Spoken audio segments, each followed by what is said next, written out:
Hai teman-teman, saya Dr. Cici.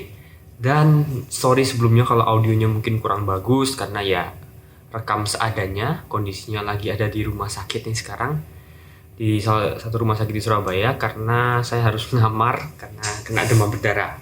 Jadi saya ingin sharingin sedikit sih tentang gimana sih prosesnya kalau memang kita itu ngalami sakit yang butuh ngamar, tapi sebenarnya nggak ada sangkut pautnya dengan COVID gitu. Tapi apa yang akan terjadi gitu loh, supaya teman-teman ada bayangan. Jadi yang pertama adalah ketika kita datang ke IGD, ya, itu akan ada yang namanya protokol standarnya. Kayaknya mungkin di semua rumah sakit akan sama, yaitu adalah seseorang yang kalau punya gejala demam, itu pasti akan ditanya-tanya dulu untuk memastikan seseorang ini nggak kena COVID gitu. Tanya-tanyanya mulai dari yang kayak demam berapa hari, terus ada batuk pilek nggak, sesak nggak, ada riwayat kontak dengan pasien yang mungkin ada batuk pilek juga atau demam juga, atau riwayat bepergian ke luar kota dan lain-lainnya kayak gitu. Setelah tanya beres dan misalnya petugasnya merasa lebih aman, arahnya bukan ke arah COVID, baru kita masuk ke IGD-nya. Jadi kalau kayak kemarin itu banyak tanya-tanya di luar dulu gitu. Masuk ke IGD-nya, kita langsung ditidurkan, baringkan, terus nanti ada perawatnya juga yang langsung menghandle, periksa tanda vital dan lain-lainnya semua. Terus setelah itu, untuk saya pribadi, saya sudah lakukan swab mandiri. Jadi sebelum masuk ke rumah sakit ini, saya sudah lakukan swab sendiri, dan saya bawa hasilnya, sehingga perawatnya juga sama dokter-dokter udah lebih tenang gitu, karena oh ya udah swab ternyata.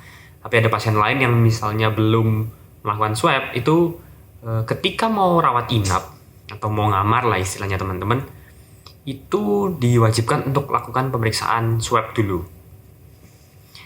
Nah, swab ini bervariasi tentunya setiap rumah sakit berapa lama selesainya. Ada yang dalam 2 jam selesai, ada yang 1 hari, mungkin 2 hari. Nah, selama hasil swabnya ini belum keluar, maka ada kemungkinan pasien dirawat di ruang isolasi dulu, karena misalnya gejalanya demam gitu misalnya. Kalau gejalanya nggak demam, tetap perlu swab nggak? Tetap perlu. Tetap perlu. Di rumah sakit yang saya ada ini, protokolnya tetap lakukan swab gitu. Tapi untuk memastikan hari itu dia ngamar di isolasi apa non-isolasi, itu nunggu rapid test gitu. Karena dia nggak demam gitu. Cukup rapid test aja, dilihat hasilnya gimana. Kalau non reaktif ya sudah di ruangan yang non isolasi, tapi kalau hasilnya reaktif ya di isolasi. Sembari juga di IGD itu juga langsung di swab gitu. Nah, lanjut setelah itu, karena saya kan DBD sudah bawa hasil lab semua, jadi udah lebih jelas. Dapat penanganan awal di IGD kurang lebih 2 jam, tunggu masuk cairan dan lain-lainnya. Setelah masuk ke kamar, ke ruangan, ya secara umum seperti biasa teman-teman.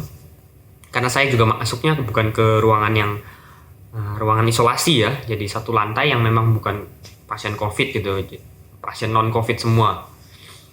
Ya perawatan seperti biasa. Perawat-perawat juga full pakai masker, cuma ini yang beda. Biasanya perawat-perawat dulu kan pakainya masker medis biasa, kalau ini rata-rata semua pakai masker N95. Sisanya biasa sih, tetap ada perawat yang datang setiap 3 jam, setiap 6 jam, itu kontrol, periksa. Dokter juga visit tetap, tapi ya itu lebih lengkap aja APD-nya. Nggak bilang yang pakai yang full APD yang tebel gitu, enggak. Cuma pakai hair cap, terus pakai masker double, sepatu dibungkus juga gitu. Ya lebih steril lah jadinya. Pesanku juga satu aja teman-teman, mungkin buat teman-teman yang ketakutan mungkin mau ke rumah sakit, saran saya tetap diukur-ukur juga dengan sakitnya gitu. Kalau memang masih bisa memungkinkan untuk tidak masuk rumah sakit, ya lebih baik di rumah gitu. Perawatan di rumah, bisa panggil home care, dokter home care, atau panggil lab datang ke rumah ya kan. Tapi kalau memang sudah lemes banget dalam kondisi yang memang butuh rumah sakit, lebih baik jangan ditunda gitu. Semakin ditunda biasanya nanti semakin gawat dan makin terlambat pertolongannya, karena ternyata masuk rumah sakit di saat pandemi kayak gini itu juga nggak semenakutkan itu gitu. Tetap bisa di take care gitu. Dan memang kalau berdasarkan pertanyaan saya ke suster-suster di sini juga, memang kalau yang pasien-pasien COVID sih banyak gitu loh, yang dirawat di sini juga gitu. Tapi kalau pasien-pasien yang non COVID ya masih ada ruangannya kok gitu. Jadi ya berita-berita mungkin ngomong kayak wah rumah sakit loh kosong-kosong aja. Ya kosong-kosong soalnya itu yang disediakan buka untuk yang pasien non COVID gitu loh. Tapi kalau untuk jatahnya yang COVID ini udah penuh membludak gitu. Mungkin beberapa ada yang tanya kayak kenapa nggak dibuka aja slotnya buat yang pasien COVID. Masalahnya adalah karena udaranya, filtrasi udaranya. Kalau ada pasien COVID di dalam satu kamar itu kan tetap ada udara tuh, ada AC-nya, ada ventilasinya dan lain-lain. Nah itu sistemnya itu harus ada filternya, namanya HEPA filter. Kalau filter ini tidak dibangun, nah bayangkan berarti sistem pendinginan atau sistem aliran udara satu rumah sakit itu bisa terkontaminasi semua karena ada virus, ada orang yang terjangkit COVID yang mungkin virusnya masuk ke sistem udaranya itu dan tidak ada filter di sana. Nah, ini masalah.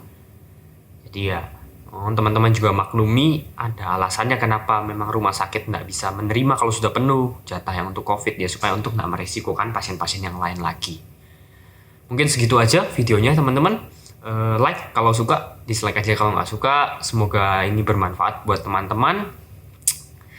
Stay healthy, beneran.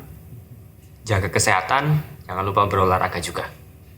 Kita ketemu lagi di video selanjutnya. Bye-bye teman-teman.